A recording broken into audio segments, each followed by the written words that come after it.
Bom dia, meninos e meninas. Hoje, na nossa aula, nós vamos falar de algo muito importante, do teatro. Sim, nós vamos falar hoje sobre a linguagem teatral. E eu acredito que vocês já devem ter ouvido falar do Alto da Compadecida, um texto de Ariano Suassuna, um grande escritor brasileiro. Você já deve ter visto o filme, mas inicialmente o Alto da Compadecida é um texto escrito para o teatro. E ele foi apresentado ao teatro, representado durante algum tempo no Teatro do Recife. E ele fez bastante sucesso. E devido ao grande sucesso, ele se tornou um filme. E você já deve ter assistido muitas e muitas vezes. Se você não assistiu ainda, você deve assistir. Nós vamos falar também sobre as figuras de linguagens. Essas figuras você já deve ter estudado lá no sexto ano algumas delas. Se não, você a utiliza com frequência. Eu vou falar apenas uma.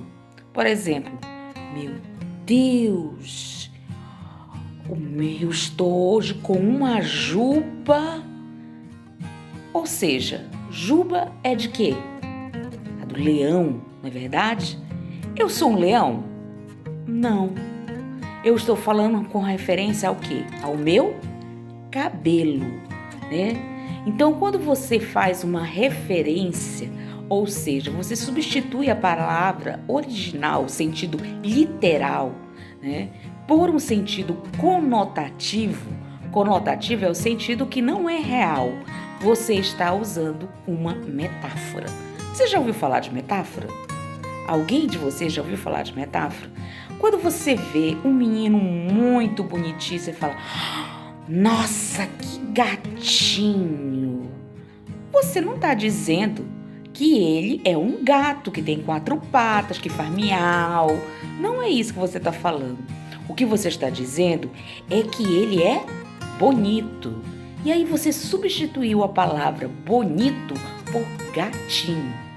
Mais um exemplo de metáfora, ok? Então, a metáfora ela está presente no nosso dia a dia. Você, às vezes, dorme pra chuchu. Dorme muito, ó. Dorme pra chuchu. Será que você está comendo chuchu? Ou alguma coisa assim? Não, é que você dorme muito. Então, você usou a palavra pra chuchu. Outra metáfora. Então, a nossa vida ela é cheia de metáforas.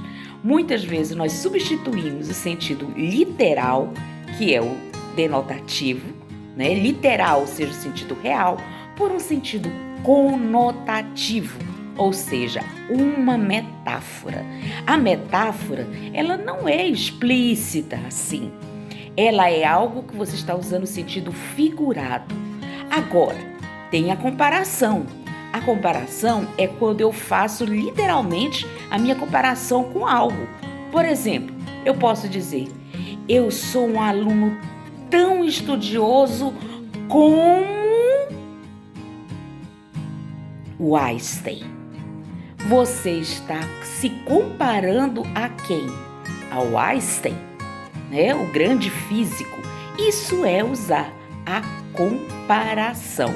E nós vamos ver também a hipérbole. O que é hipérbole? É o exagero. Nossa, hoje eu tô com a minha cabeça tá para explodir. Gente, será que a cabeça da pessoa vai explodir? Não, ela tá usando de exagero, ou seja, uma hipérbole. Então nós vamos ver outras também aí no nosso texto de estudo. Mas eu queria que você se atentasse. As figuras de linguagem você vai estudar.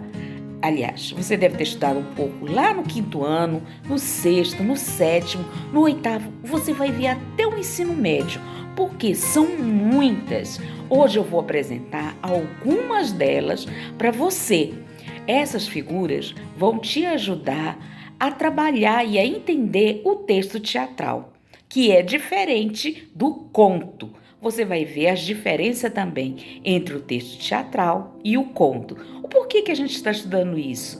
A gente está estudando esses gêneros de texto para você fazer a diferenciação entre um texto e um outro, e também saber que cada um tem a sua particularidade. Isso é muito importante para a interpretação, porque às vezes o jeito que você interpreta um poema é diferente de um conto, mas o importante é que você conheça vários gêneros e principalmente você leia um por um, ok? Então eu quero que você pegue agora esse estudo, leia com muito carinho, pense o que está falando e responda as perguntas. Mas antes de responder as perguntas, nós vamos ver um por um, ok? Vamos lá comigo? Um beijo, beijo, beijo, beijo. Figuras de linguagem. Comparação. Assim como diz o nome, é uma comparação. Usamos termos como tal qual, igual e outros, assim como ar. Então eu estou usando o termo, o como. Metáfora. Em vez de uma comparação, é uma afirmação, usando palavras com um sentido diferente. Dos meus olhos escorrem pérolas. Pode os olhos escorrerem pérolas? Não tem como. Então eu estou usando uma metáfora. Metonímia é uma aproximação, uma substituição. Exemplo, lemos Machado de Assis, você não lê Machado de Assis, e sim as obras deles. Outro exemplo são os nomes por marcas. Por exemplo, Gillette, Bombril, Que Boa. Antítese são ideias contrárias. Uma noite longa para uma vida curta. Olha só as palavras contrárias, longo e curto. Ou altos e baixos. Paradoxo, ideias que se anulam, uma ideia anula a outra. O para sempre sempre acaba. Sempre, no caso, acaba. Como pode duas ideias opostas? Ou, para conhecer meu interior é preciso sair de mim. Então você tem a ideia de conhecer o interior e ao mesmo tempo sair de si. O próximo é a prosopopeia. É a atribuição de características humanas a coisa não humana, como por exemplo o pé da mesa, a cabeceira da cama. Nada desses objetos tem essas partes, mas nós usamos. Hipérbole é o exagero. Vou morrer de rir. O texto teatral ou dramático são aqueles produzidos para serem representados, encenados, e podem e devem ser acrescentados de poesia, às vezes prosa. São, portanto, peças de teatros escritas por dramaturgo e dirigidas por produtores teatrais, e em sua maioria pertencem ao gênero narrativo, ou seja, o texto teatral apresenta enredo, personagem, tempo, espaço e pode estar dividido em atos que apresentam ou diversos momentos de ação, por exemplo, a mudança de cenário ou de personagem.